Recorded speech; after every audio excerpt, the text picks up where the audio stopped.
No ar, em todas as plataformas. Onda Talks, com Graziele Gerondi.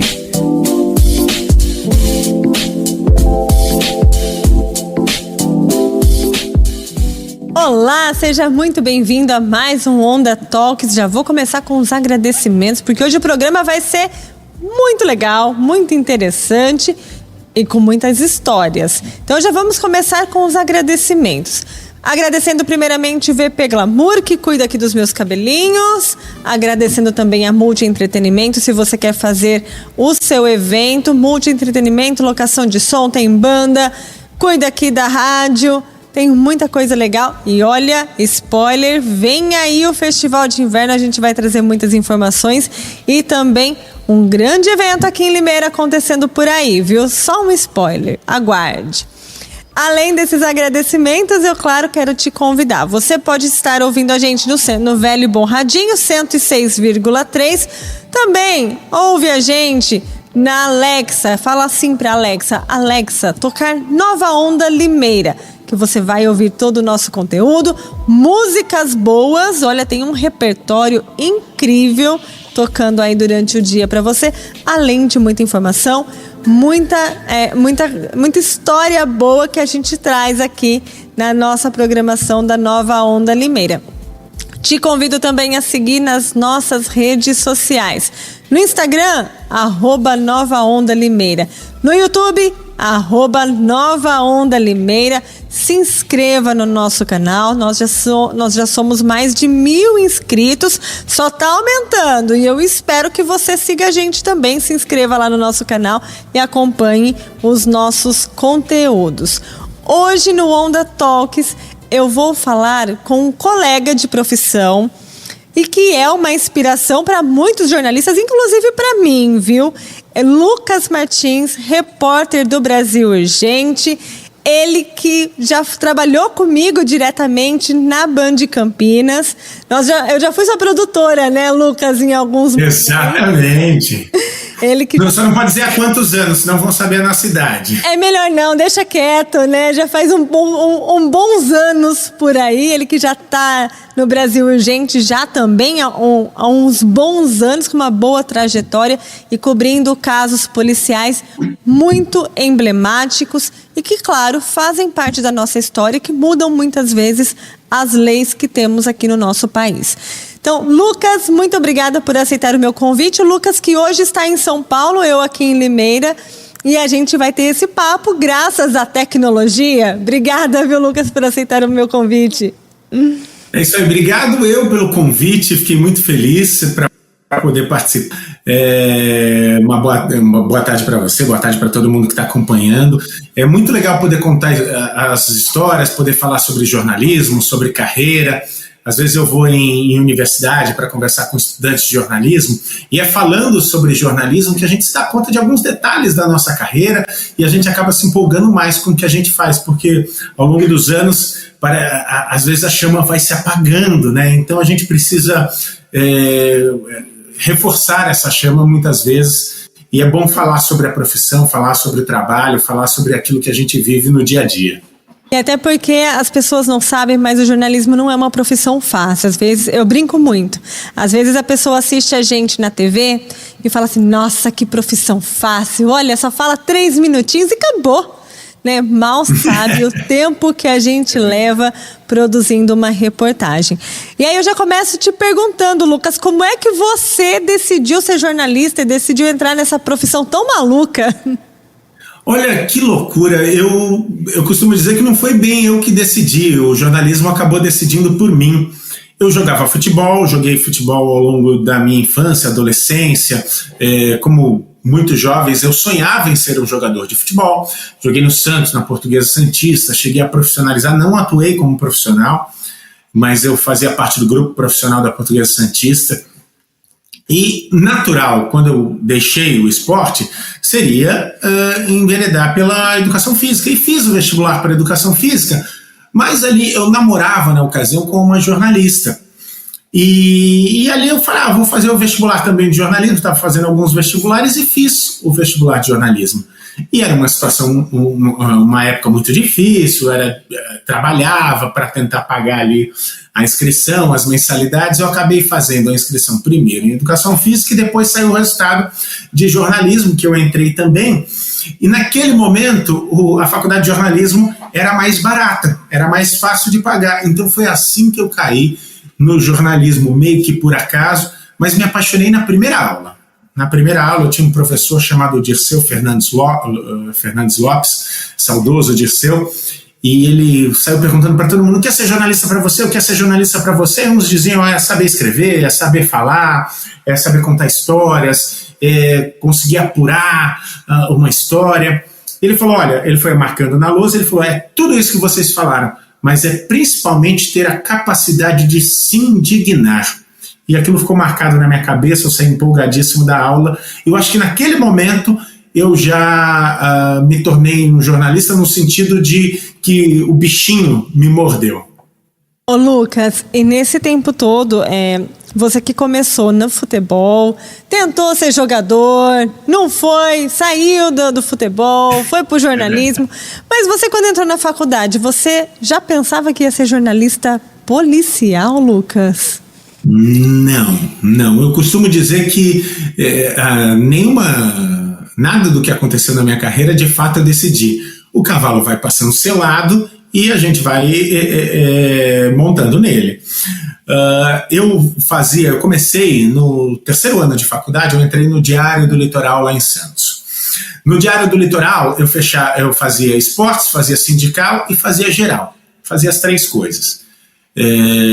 Aquela coisa de jornal pequeno, ali da Baixada Santista, e em determinado momento comecei a fechar a página de polícia, e era um jornal impresso.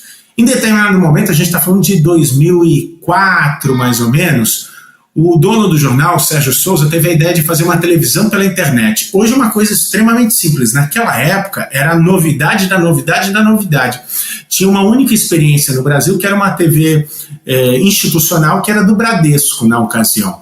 Então a gente pode dizer que não institucional foi a primeira televisão pela internet.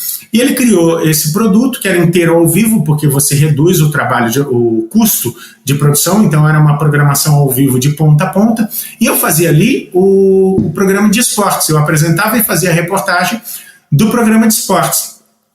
E fiquei algum tempo. Naquela ocasião foi feita uma parceria com a Band, o Band Cidade, lá em Santos, então a gente fazia o Band Cidade, 1 ano na Band em Santos, fui para a Band Campinas, mais um ano e meio na Band Campinas.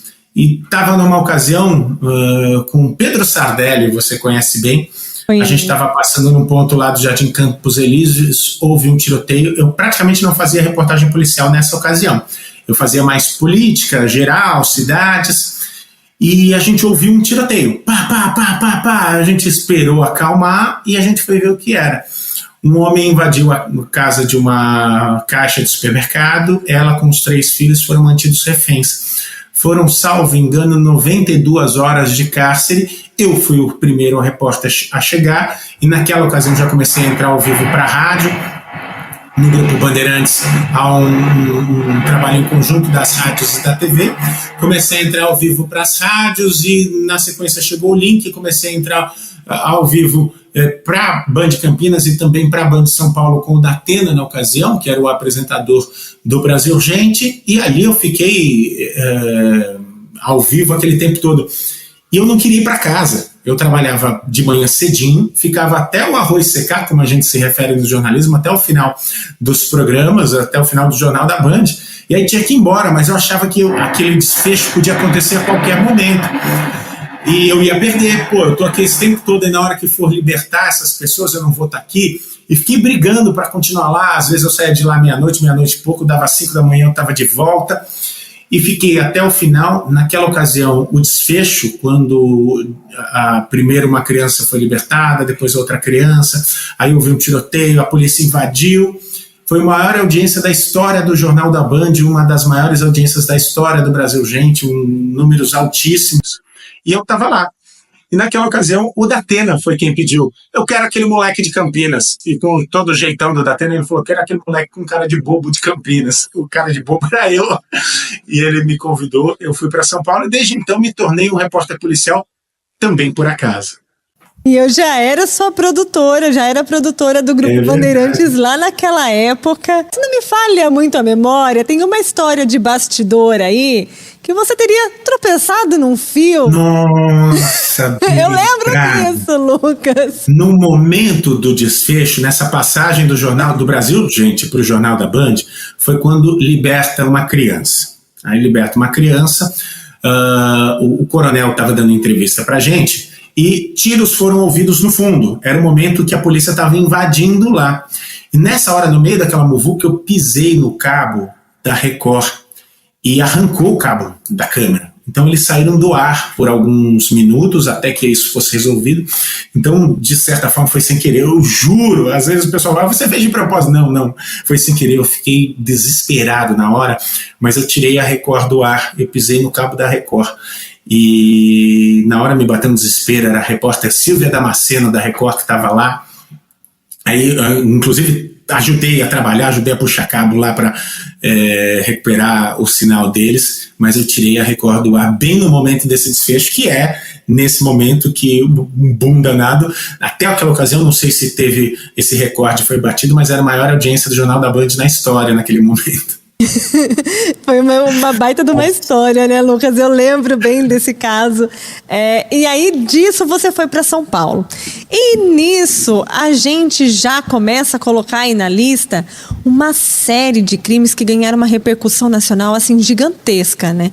Teve caso Nardoni, caso Mércia Nakashima, caso Eloá Pimentel, que ficou 5 dias em cárcere privado, Elisa Samúdio, Matsunaga, e aí vai, né, Lucas? Muitos. E eu cheguei, olha só, eu cheguei no dia 22 de fevereiro, foi meu primeiro dia de trabalho no Brasil, gente, em São Paulo, ainda conhecendo essa metrópole que engole a gente, né?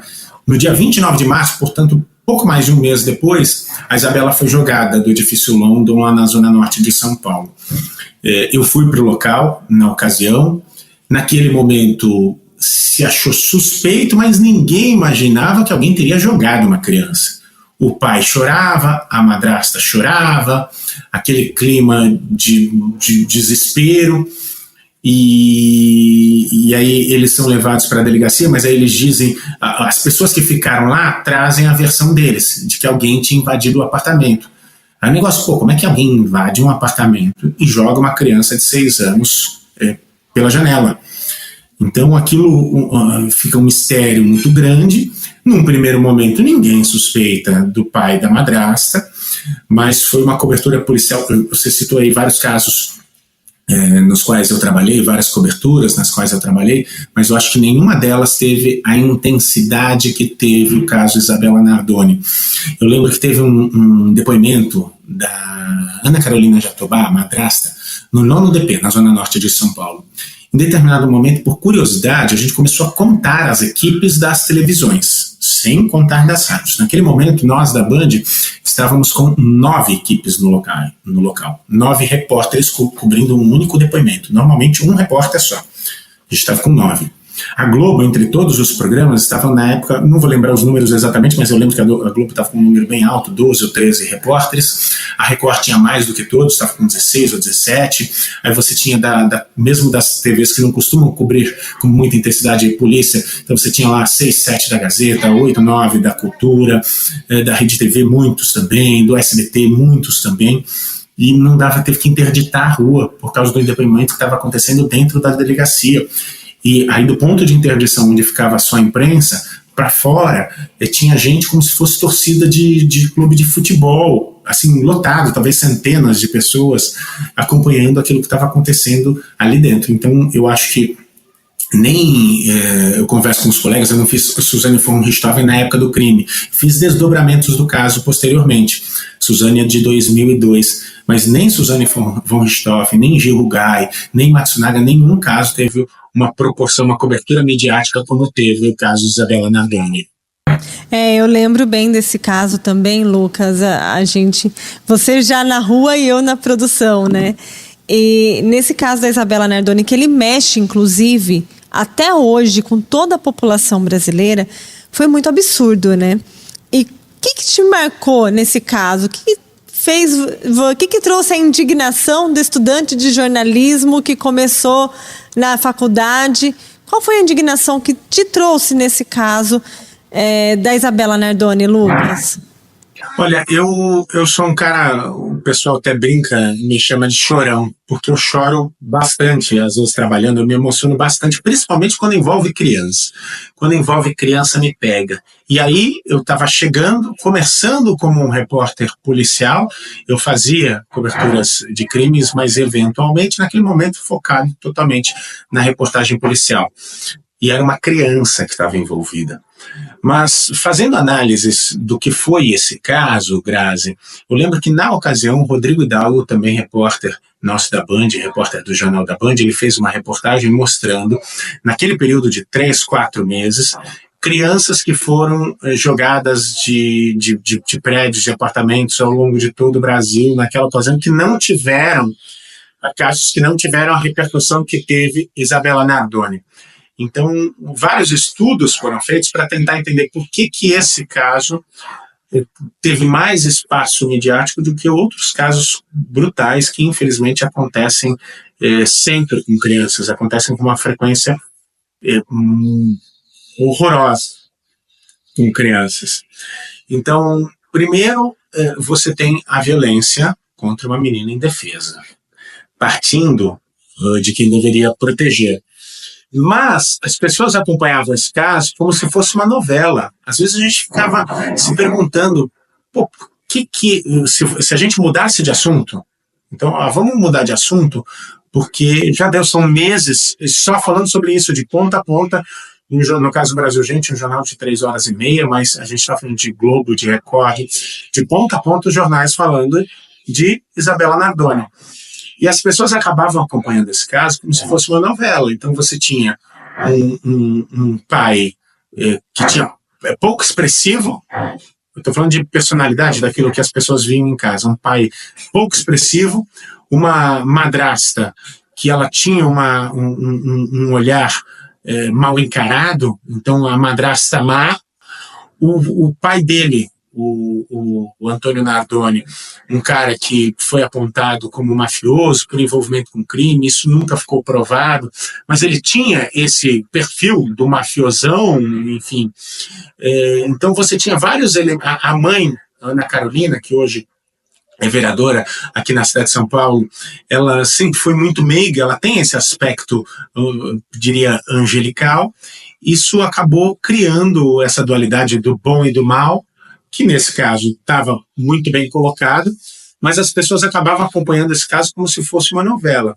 E eu repito, foram meses sem que os jornais policiais cobrissem qualquer outro caso que não fosse o caso Isabela, e isso não é a gente que decide. Então fala assim, por que o jornalista faz isso? Não é o jornalista que decide, é o público.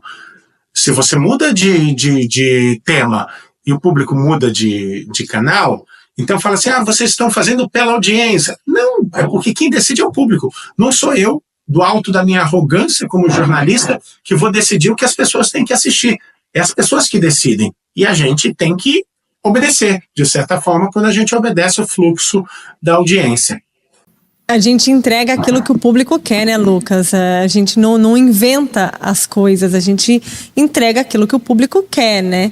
E até você falando de que durou meses, tudo isso voltou à tona no julgamento, que eu lembro, inclusive, que foram 3 dias de julgamento da Isabela Nardoni. Você estava também no julgamento, Lucas? Tava sim. Eu fiz alguns tribunais bastante intensos, nesse caso especificamente, em alguns momentos, porque para você entrar ao vivo você tem que ficar do lado de fora, porque não dá para falar lá de dentro. Mas você entra para acompanhar, para entender o que está acontecendo, para poder narrar. O que é muito difícil, essa dinâmica. Então, normalmente fica um produtor lá dentro, mas como é muito longo, eventualmente quando você não está no ar, não está ao vivo, você faz um revezamento.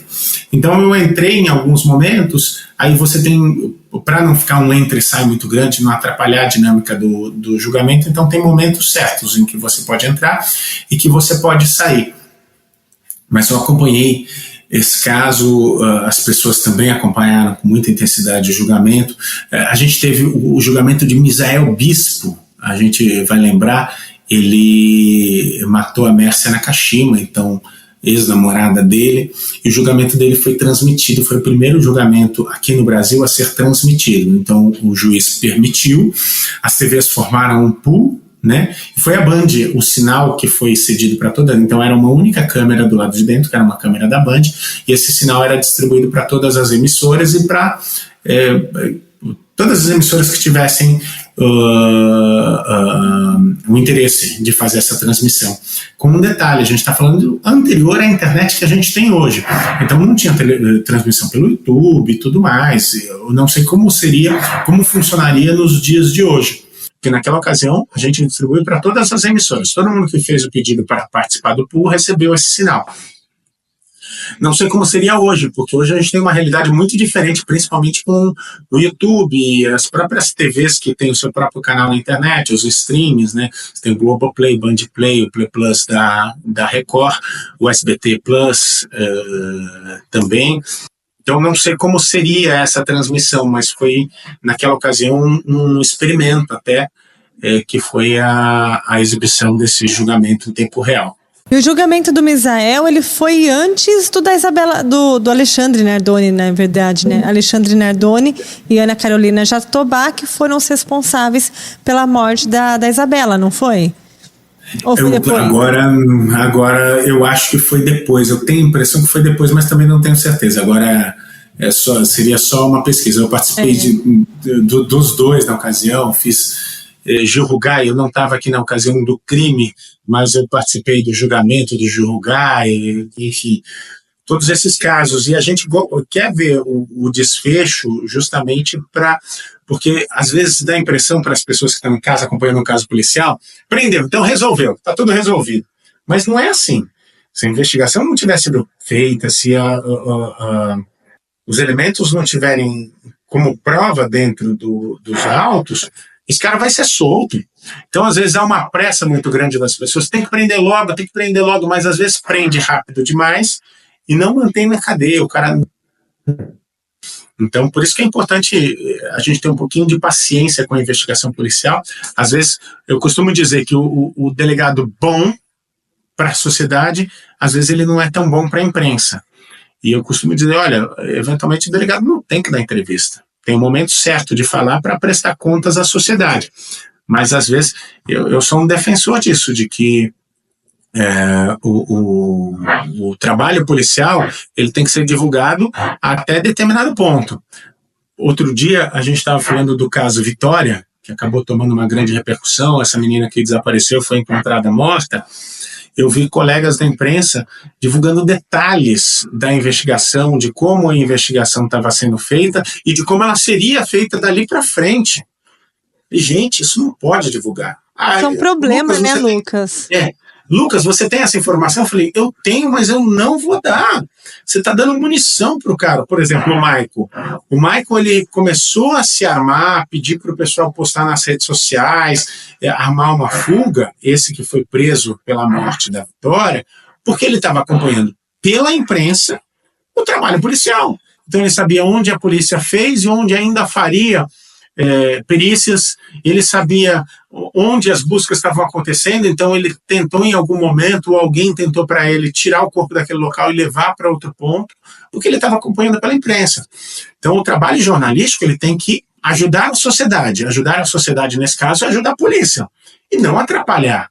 É um trabalho de muita responsabilidade, né, Lucas? Exatamente.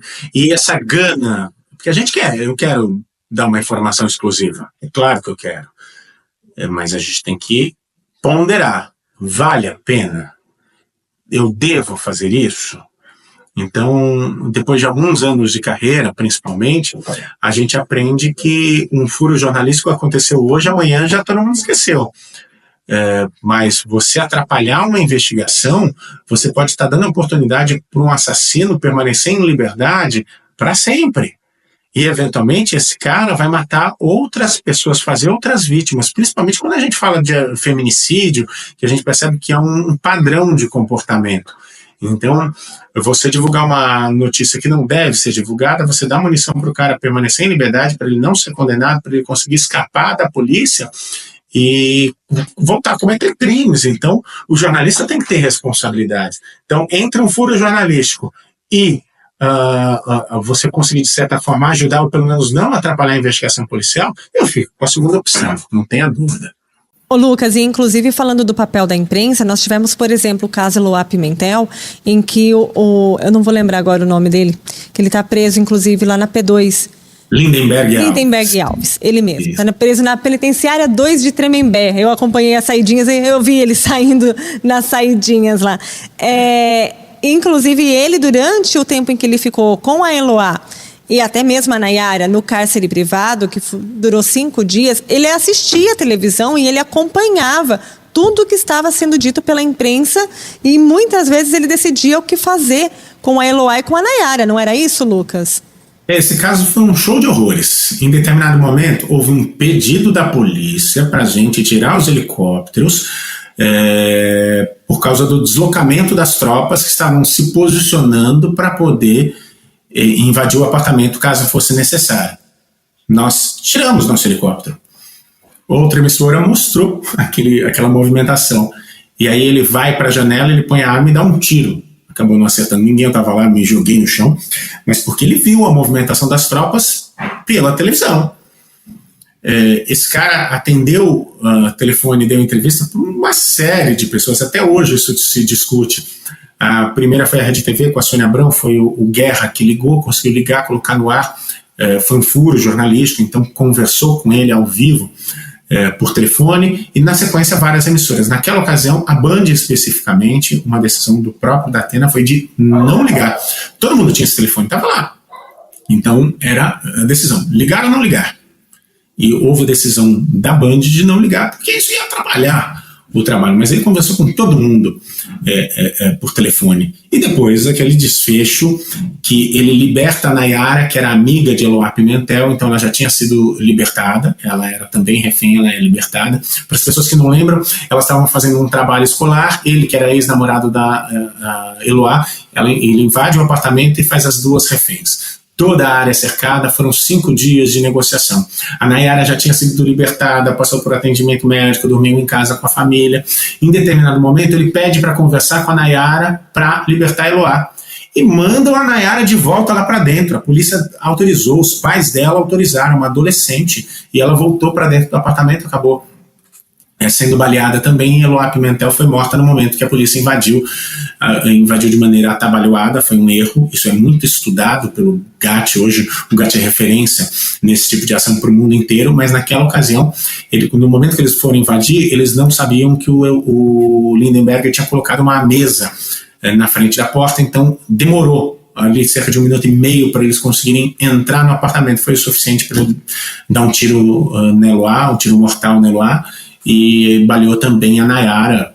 Tem sequelas até hoje, teve, salvo engano, no rosto, que ela foi baleada no rosto, enfim, não vou lembrar os detalhes, mas foi permitido que uma adolescente, pelos pais dela e também pela polícia, que a refém voltasse para o sequestrador. Um grande absurdo que aconteceu naquela ocasião.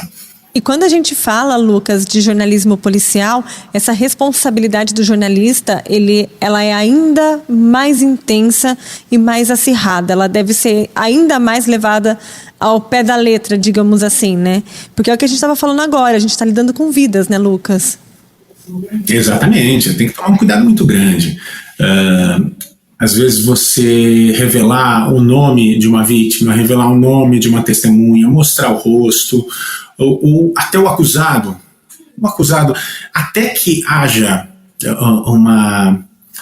uma certeza muito grande de que aquele é culpado pelo crime, você não pode mostrar rosto, você não pode mostrar nome, porque às vezes tem algumas técnicas jornalísticas, você colocar na condicional. Ele é acusado pela polícia enfim, para você não se comprometer juridicamente. Isso é uma coisa. Mas dá para colocar a cabeça no travesseiro depois de você mostrar a cara de alguém, estampar a cara de alguém por, 10, 15 minutos no ar, e depois essa pessoa ser inocente. Imagina você ter sua cara estampada, e não adianta, a gente falou 10, 15 minutos que é culpado, não adianta falar 10, 15 minutos que é inocente, porque não adianta, a vida da pessoa já foi comprometida. Então, além da questão jurídica, é preciso ter responsabilidade. Na dúvida, não mostra o rosto, não dá nome, tem que tomar um cuidado muito grande com isso, porque a gente pode destruir a vida de uma pessoa. E muitas vezes, Lucas, a gente é até criticado na rua pela população, né? Mas o cara é assassino, por que vocês não falam que o cara é assassino? Justamente por isso, né? Que a gente não pode. Ô, Lucas, já aconteceu com você de receber uma crítica assim na rua, das pessoas, Já. Como assim? Você não fala tal coisa? Cara, tem uma vez aí em Campinas, Grazi, a gente estava fazendo as vítimas daquele acidente aéreo, avião da Gol lá no Tocantins, em Tocantins, Goiás, lá na selva, não, era mais para Amazônia, não vou lembrar exatamente o local. Que bateu no Jato Legacy, né? Voo 1907, bateu no Jato Legacy. Acho que era 2009. Aí a gente estava fazendo o enterro de uma vítima em Americana, salvo engano. E eu tomo um cuidado muito grande, eu odeio fazer enterro, odeio fazer velório. Eu acho que é um momento que a gente não devia estar lá, mas é um momento de dar voz para as pessoas que estão, porque às vezes a gente tem dificuldade de acessar a família. Então, normalmente, eu vou e me ofereço, olha, estamos à disposição, vamos ficar do lado de fora, mas a gente está à disposição. Se alguém quiser falar, pode entrar em contato, o microfone está aberto e a gente está aqui aguardando, a gente fica do lado de fora. E a família da vítima falou, poxa, não pode entrar, vem, a gente quer falar. O pessoal deu uma entrevista, o pessoal falou. Em determinado momento, chegaram chegou um primo e alguns amigos dele. E eles chegaram irritados, seus urubus e tudo mais. Os caras deram uma chuva de pedras na gente. Não era só a Band que estava, todas as emissoras estavam ali. Foi uma chuva de pedras, um monte de pedras, a gente tinha que ficar olhando para cima enquanto as pedras caíam para se defender. A gente foi embora, lógico, não vale a pena discutir, não vale a pena entrar em atrito, mas foi, eu acho, uma das vezes mais graves. Passamos por isso muitas e muitas e muitas vezes, mas nessa especificamente, essa chuva de pedra, que eles eram uns 10, 15, então era 10 pegando pedra no chão, tinha aquele espaço de jardim que ficam aquelas pedras brancas, decorativas, e aquilo foi voando para cima da gente, foi difícil. Uma câmera da Band foi atingida por uma das pedras. Um negócio, às vezes acontece, e a gente tenta até entender a situação da família, mas a família em si, foi a família que convidou a gente para entrar, mas sempre tem um babaca para querer causar confusão. Ô Lucas, e falando um pouquinho então de acidentes aéreos, você também já fez inúmeros e recentemente nós estivemos juntos em alguns. Eu vou até pedir para você contar o de Paraibuna. Foi um jato que caiu em Paraibuna, uma aeronave, um helicóptero que caiu em Paraibuna com 4 ocupantes. Foi logo depois do Ano Novo. Ou no Ano Novo, ali, né, dia 1º, que esses 4 ocupantes estavam seguindo para Ilhabela e o helicóptero acabou desaparecendo em Paraibuna. Foram 12 dias de busca. E você, Lucas, participou dessas buscas, né? Participou fazendo toda essa cobertura. Como é que foi, Lucas, passar 12 dias esperando as informações e naquela ansiedade de que esse helicóptero está em Paraibuna, não está em Paraibuna, onde é que ele foi parar? Como é que foram esses 12 dias? Olha que coisa, eu sou, para quem não sabe, eu sou corredor de montanha, corredor de trilha. Então, boa parte da minha vida é no meio de trilha, no meio de mato, no meio de selva, adoro. E naquela ocasião, as buscas aconteciam ali no alto da Serra do Mar, no caminho entre Paraibuna e Caraguá, porque esse helicóptero estava indo para Ilhabela. Então a gente conseguiu uns mateiros que estavam atuando ali naquela região e a gente seguia pelas trilhas nas áreas de buscas. Então eles estavam fazendo buscas e a gente seguia acompanhando. Então foram muitos e muitos dias no meio da trilha. Tinha hora que tinha sinal para entrar ao vivo, tinha hora que não tinha, mas a gente ia tentando na medida do possível ou fazia gravações, reportagens no meio das trilhas e depois voltava para entrar ao vivo num ponto mais acessível. Agora, uma história engraçada. Em determinado momento, a gente já estava na crista da Serra do Mar, no momento que começa a descer lá, na primeira montanha que você começa a descer. A gente estava numa trilha, aí de repente o mateiro que estava do nosso lado fala para o William Batista, nosso assistente do Brasil Urgente, ele fala assim para o William: não se mexe. Ele, oi, e ele começa a se mexer, ele não se mexe. E puxou o William. Era uma baita de uma jararaca que estava atrás dele, jararaca é bastante venenosa, e estava muito próxima dele, se movimentando. No momento que ele traz o William, essa jararaca ficou ali circulando, uma baita de uma cobra. E aí ele foi para matar essa cobra. A gente, não precisa matar, né? A gente vai embora. Ele falou: não, você não está entendendo. A jararaca, uma vez que ela se sente acuada, ameaçada, ela se sente em risco, a gente pode deslocar aqui, ela vai atrás, porque nós somos uma ameaça. Então ela vai atrás da gente. No final das contas, ele não conseguiu matar a jararaca, porque ela desapareceu ali no meio, mas estava ali bem pertinho da gente, foi um susto danado, e a gente estava ao vivo nessa hora, lá no meio a gente conseguiu um ponto de sinal, a gente estava ao vivo e eu falando com o Datena na ocasião, sem entender exatamente o que estava acontecendo ali atrás, e a cobra veio justamente na minha direção. Aí o mateiro só fazia sinal para mim, eu ia deslocando sem entender, e ele apontava, e ela é camuflada, ela estava no meio das folhas, eu não conseguia enxergar.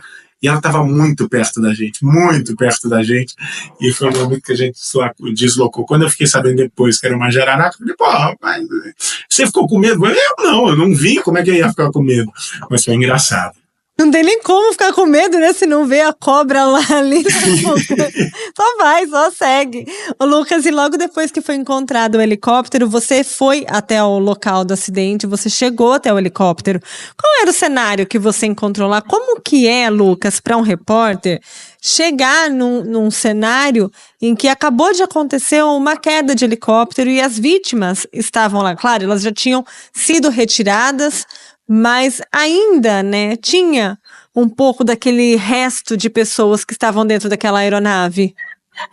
A gente tomou um cuidado muito grande. Primeiro, para chegar até lá, foi um longo trecho de caminhada, montanha acima, um morro bem alto no meio de uma plantação de eucaliptos.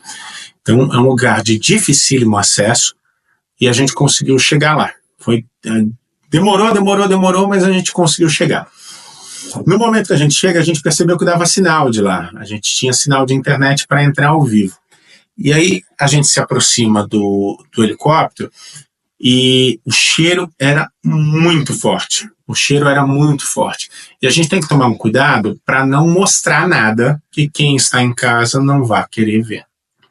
Então as pessoas estão em casa, as pessoas estão comendo, estão se alimentando, você tem crianças nos assistindo, então aquelas imagens grotescas a gente não pode mostrar.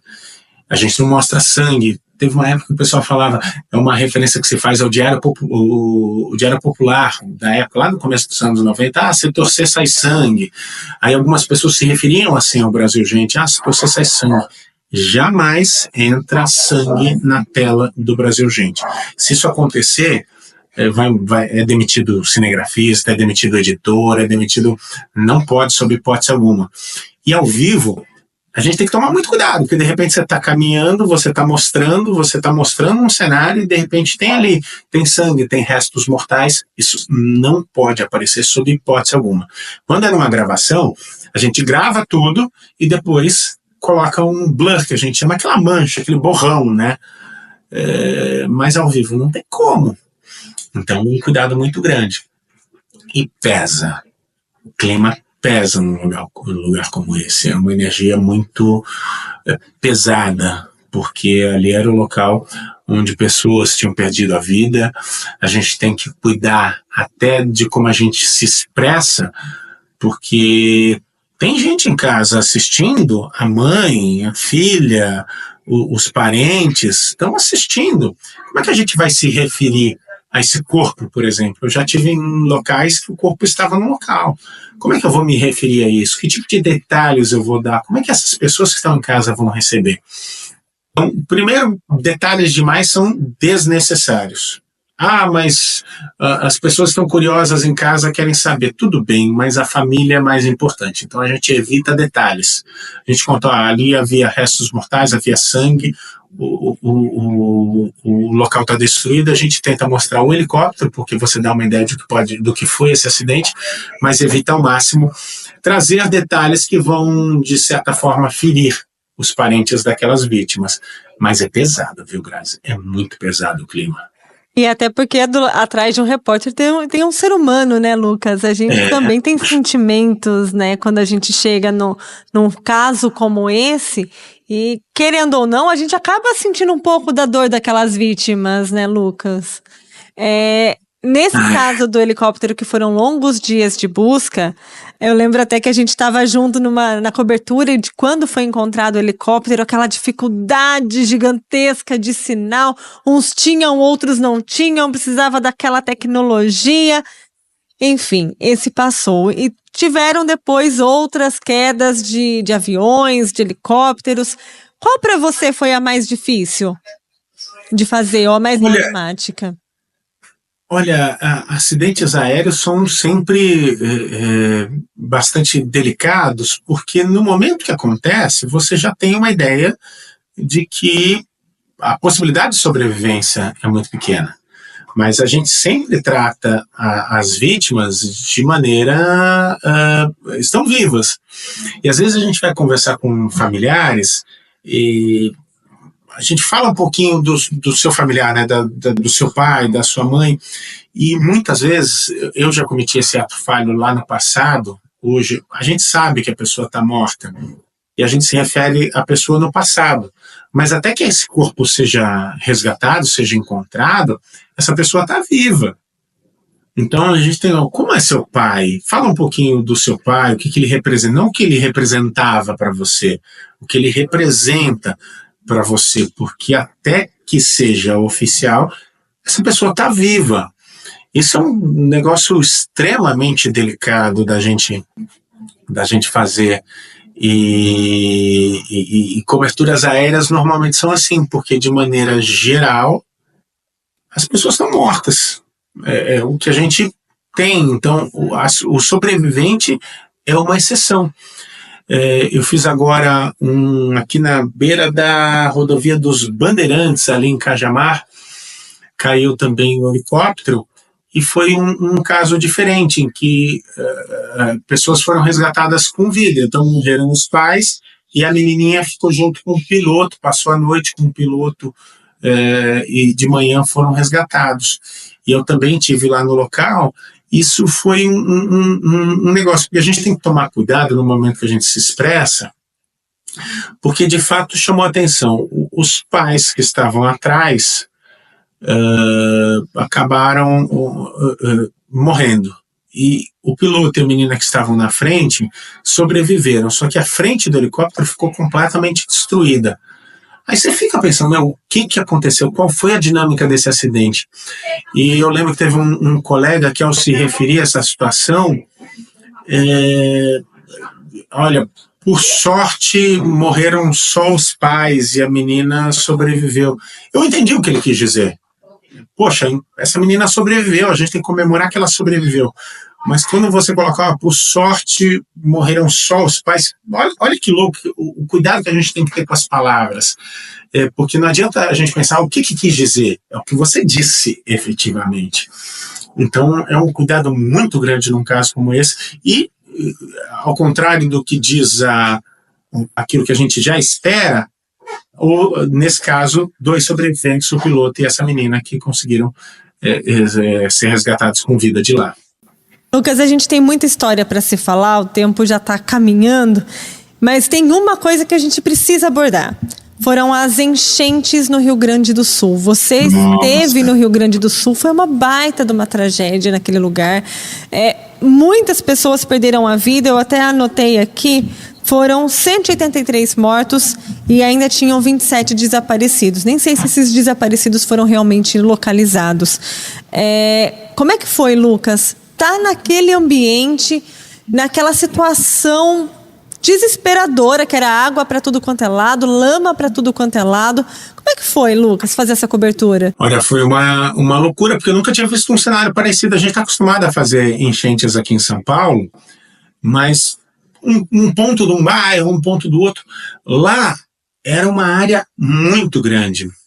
Para quem é daqui de São Paulo, para quem conhece a capital paulista, é como se fosse ali Rio Pinheiros transbordasse e pegasse desde lá da região do Brooklyn até o começo da Marginal Pinheiros, na Lapa, ali 5, 6 quilômetros, e esse percurso de uma área de 6, 8 quilômetros por 10, 15 quilômetros.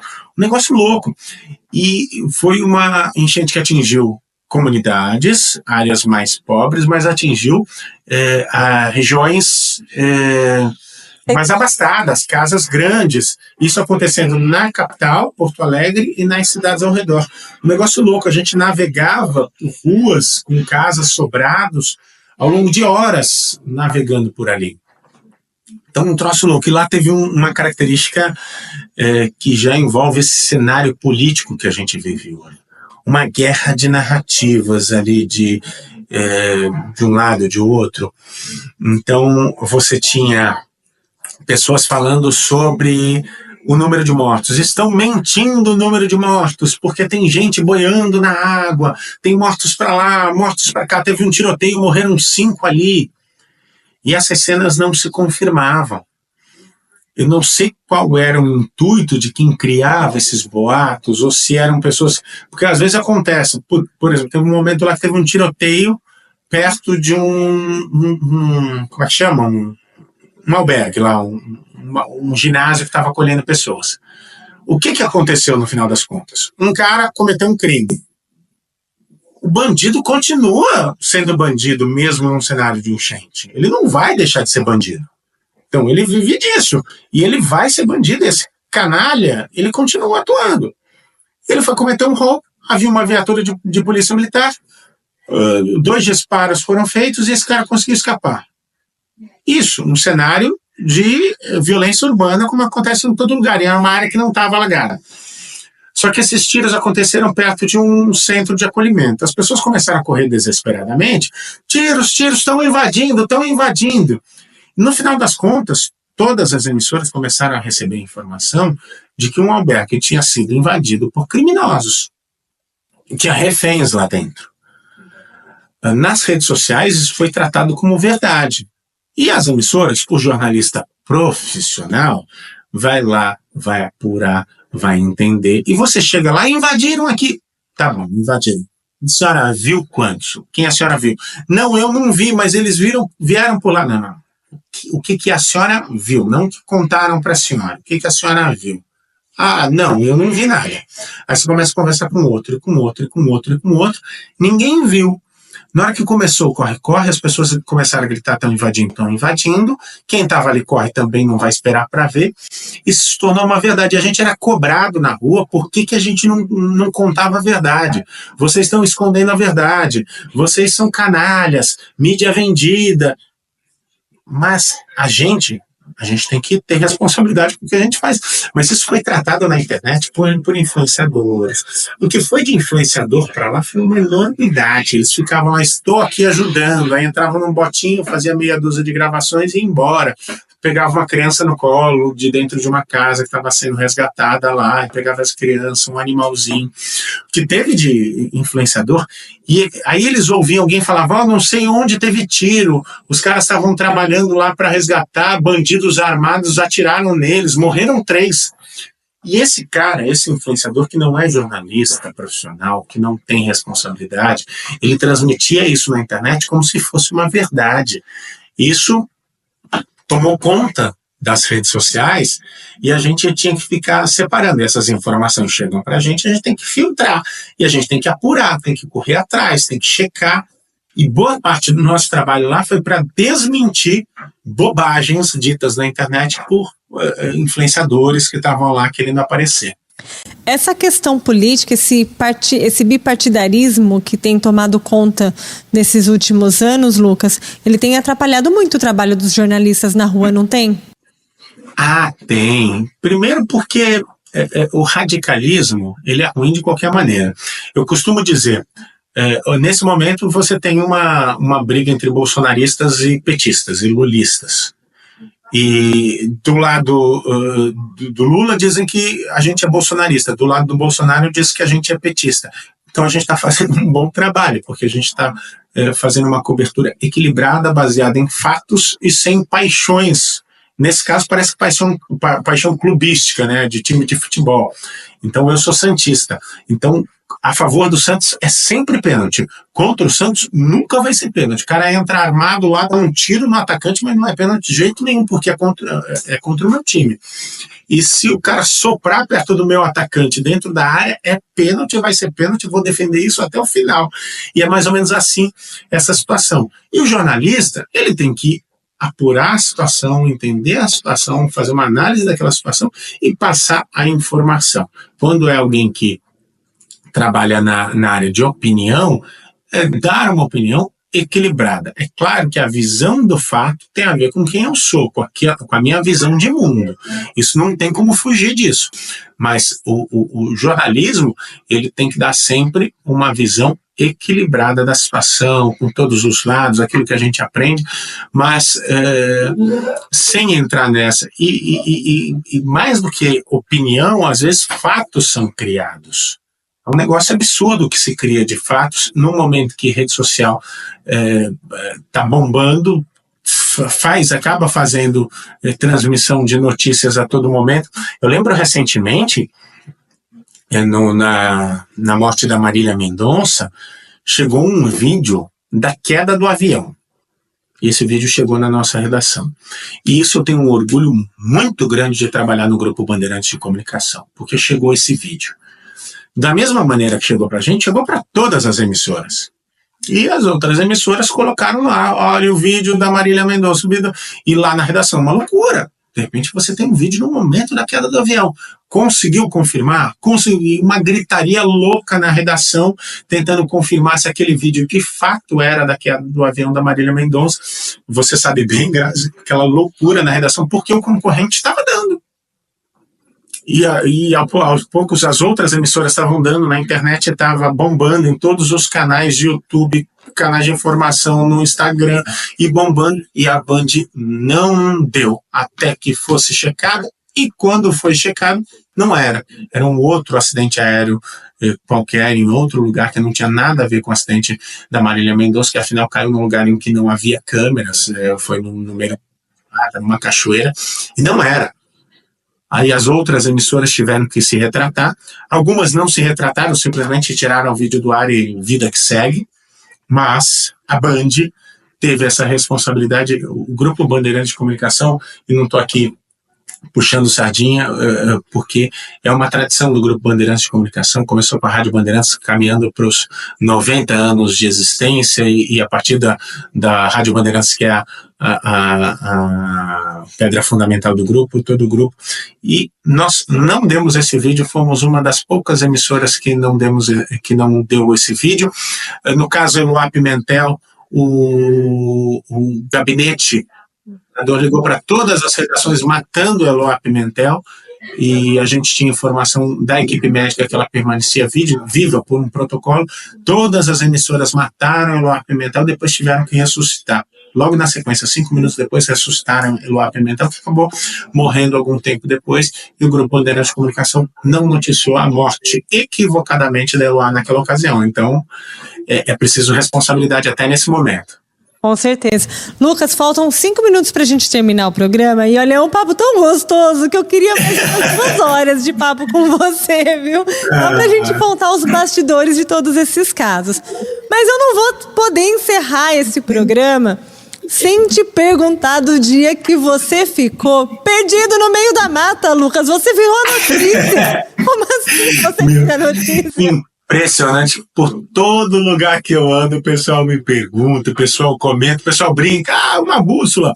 E eu tenho uma tatuagem que eu fiz depois disso, que tem uma rosa dos ventos da minha tatuagem.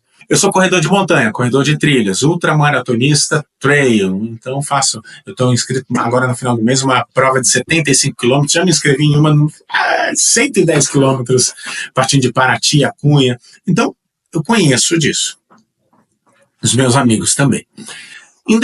ali não há trilhas. O pessoal fala, estava numa trilha na Serra do Mar. Não, não tem trilha. A gente estava por localização via GPS, spot, enfim, equipamentos próprios para isso.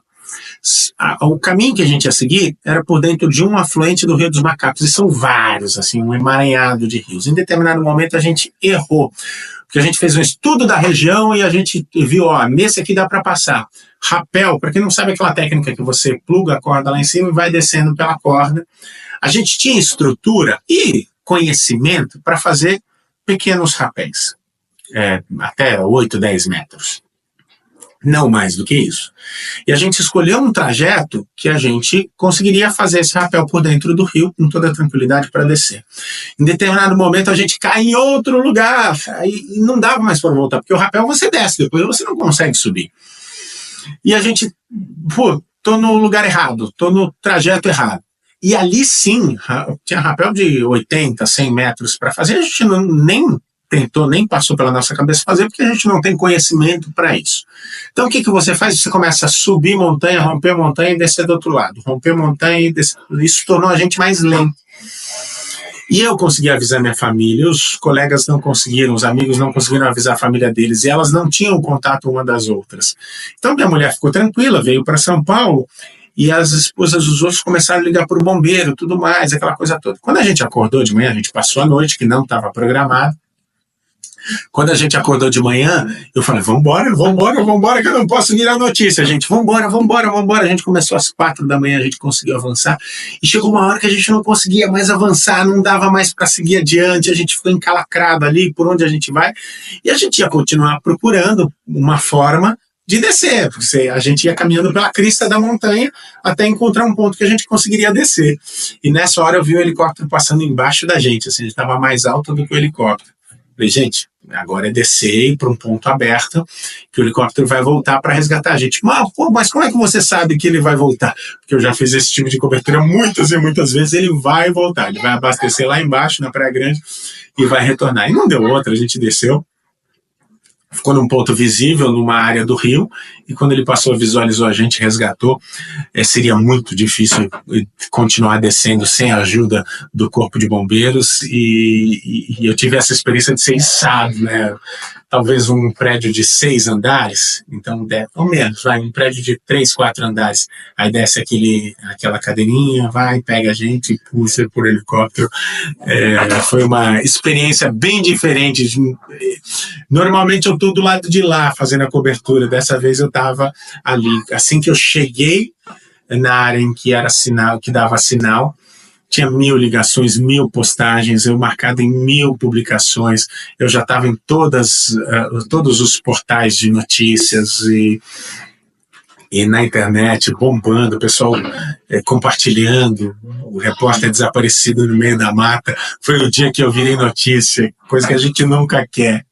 E olha, até hoje, se você coloca no Google o seu nome, só vai aparecer Lucas Martins, repórter perdido na mata. Só aparece isso. É bem assim. Engraçado. Lucas, assim. Nosso tempo acabou, mas, eu queria mais umas 2 horas para bater papo com você, para a gente discutir todos os casos jornalísticos, que é sempre muito legal. Eu nem gosto de jornalismo, imagina, né, Lucas? Que isso, né? Tem muitas histórias, podemos fazer um outro dia. Hoje a gente falou bastante sobre os casos daquilo que acabou indo para o ar, mas tem muitas histórias engraçadas de bastidores. Já fiquei perdido, já fiquei atolado, já fiquei sem comer, já trabalhei 25 horas, umas loucuras que a gente faz ao longo da carreira e que vão construindo o que a gente é como jornalista, mas vale a pena. Obrigado pelo convite, Grazi, foi muito legal esse bate-papo. Olha, eu vou te convidar para uma parte 2 com certeza, viu? Com certeza eu vou. Ô Lucas, quem quiser te conhecer mais, te seguir nas redes sociais, conseguir conhecer o seu trabalho jornalístico, te encontra onde? Olha, no Instagram e no TikTok é o mesmo @, Lucas Martins Repórter. Eu costumo mostrar um pouquinho dos bastidores do nosso trabalho na televisão e mostro também um pouquinho da minha vida como corredor de trilha, corredor de montanha, questão da qualidade de vida, bem-estar. Então estou sempre nesses dois. E no YouTube, @PadaquiPadilá_podcast, em que eu falo um pouquinho de jornalismo, segurança pública, também a questão das corridas de montanha, com o repórter cinematográfico Marcelo Cleito. Vale a pena, tem conteúdo muito legal por lá. Então, @PadaquiPadilá_podcast. O Padaqui é bem diferente, né? D-A-K-I Dila, D-I-L-A. Mas se colocar de qualquer jeito, escrever de qualquer jeito, o YouTube manda para o nosso canal. Boa, Lucas. Lucas, obrigada mais uma vez por aceitar o meu convite de bater esse papo super gostoso. E eu convido você que está nos assistindo, que acompanhou toda essa história boa com o Lucas Martins, de continuar nos seguindo nas redes sociais, @Nova Onda Limeira no Instagram, @Nova Onda Limeira no YouTube. Curta, ouça a gente também no Bom e Velho Rádio 106,3 e na Alexa. Eu espero você na próxima semana. Até mais. Tchau, tchau.